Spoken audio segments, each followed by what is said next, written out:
Olá, eu sou o escritor Wisner Fraga, seja bem-vindo ao canal Acontece nos Livros, a casa da literatura brasileira contemporânea. Dando continuidade ao projeto de mapear os poetas brasileiros contemporâneos, hoje, então, nós convidamos o Daniel Pala Abesche. Daniel é paulista e ele mora atualmente em Curitiba, no Paraná. Ele é doutor em filosofia, mestre em semiótica e também professor na Escola de Belas Artes da PUC do Paraná. Ele é músico e também escritor. Além de participar em diversas antologias, Daniel publicou na poesia o livro Toró, pela editora Patois em 2021, e Ímpetos e Alguns Lapsos, pela Giostre, em 2020. Daniel finalizou o terceiro livro de poemas e agora se dedica ao primeiro romance. Com vocês, então, Daniel Pala Abesche.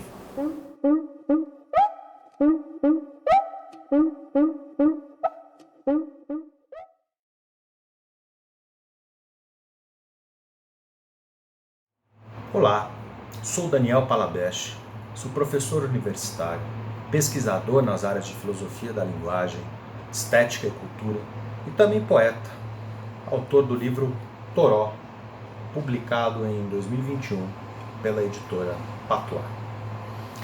O Toró, assim como a poesia que eu pretendo escrever, é um livro que dialoga muito com o contexto contemporâneo.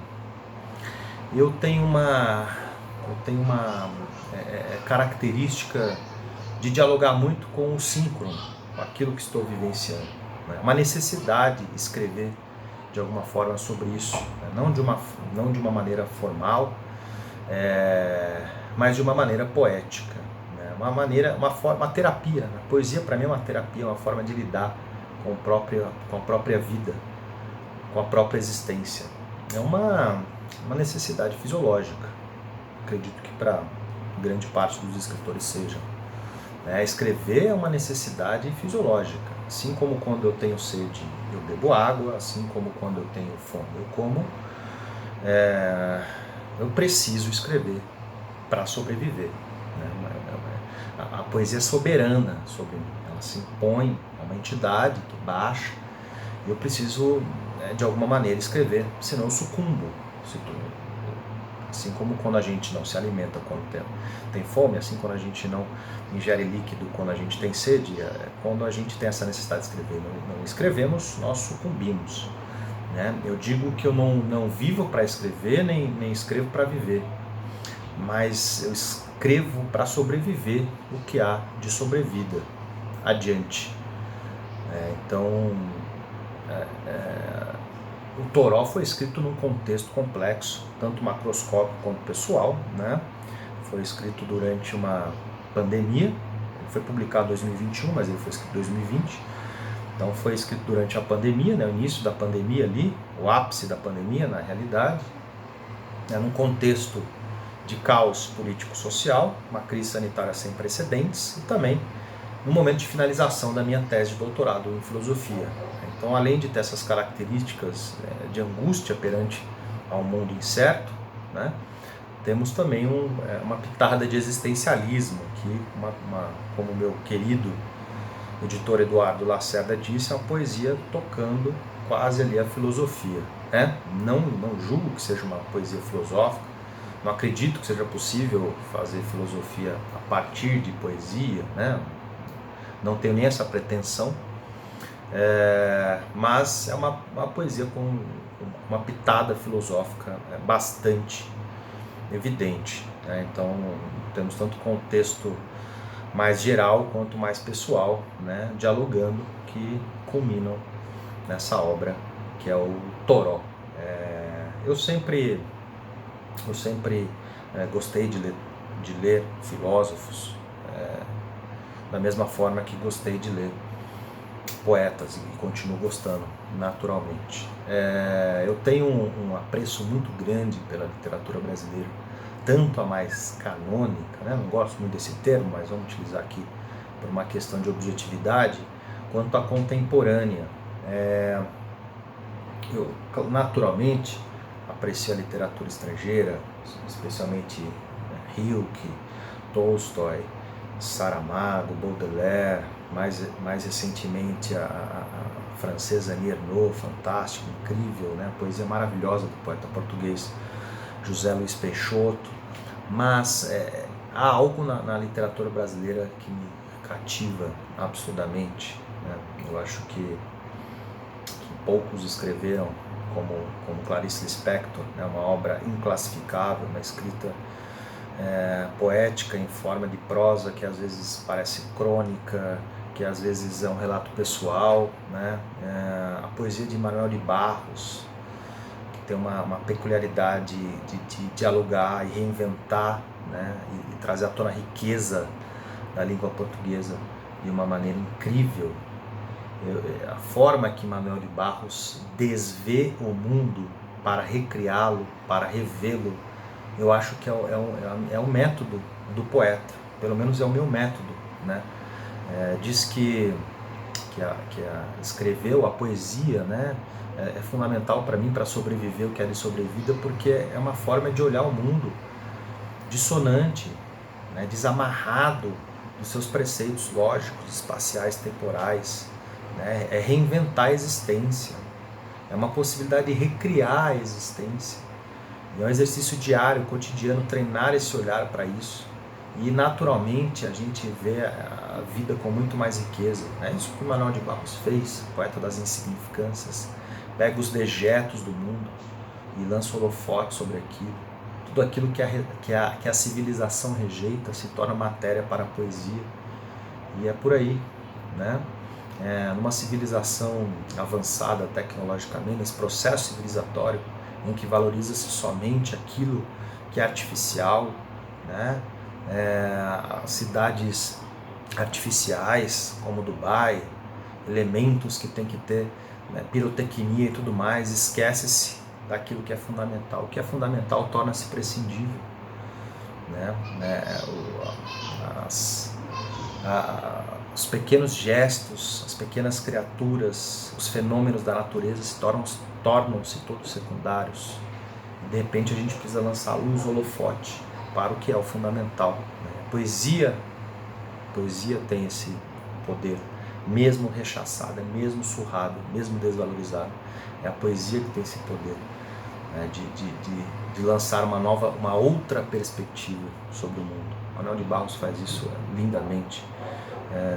Uma poeta que gosto muito também é Olga Savari, Ana Cristina César, Hilda Hilst, Vera Pedrosa e Ana Martins Marques, que é um trabalho lindo também. Agora também tem autoras contemporâneas que me cativam absurdamente, né? Seria uma pretensão muito grande minha não ler autores contemporâneos. Eu, como autor contemporâneo, eu teria obrigação de ler os meus pares, os meus colegas, dialogar com eles, né? Seria de uma arrogância enorme se eu falasse, não, só leio os clássicos, mas eu sou um autor contemporâneo, eu quero ser lido, como eu não vou ler os meus pares, né? Mas não se torna obrigação a partir do momento que a gente conhece, né, figuras incríveis, como Ângela Vilma, como a poeta rondonense Pamela Filippini, que escreveu um dos livros de poesia mais lindos que li nos últimos anos, Folha dos Ossos, ou o projeto literário incrível, maravilhoso da Cynthia Krimler, né, que tem uma prosa que nos tira o chão, né, merecia um reconhecimento muito maior do que tem, inclusive, a Cynthia é incrível. Então essas pessoas que citei aqui todas, né, esqueci tantas outras, muito me inspiram, muito me influenciam, né? O Toró tem a participação de duas pessoas incríveis também, uma poeta maravilhosa, conterrânea, de São José do Rio Preto, que é a Suzy Domini, né, que também tem um trabalho belíssimo que muito me cativou, por isso convidei a escrever a orelha do livro, e o professor e pesquisador Clóvis Contígio, que escreveu um belíssimo prefácio da obra, que também tem um trabalho maravilhoso, tanto na prosa quanto na filosofia, um grande tradutor e estudioso, né, do filósofo francês Jean Kelevitch.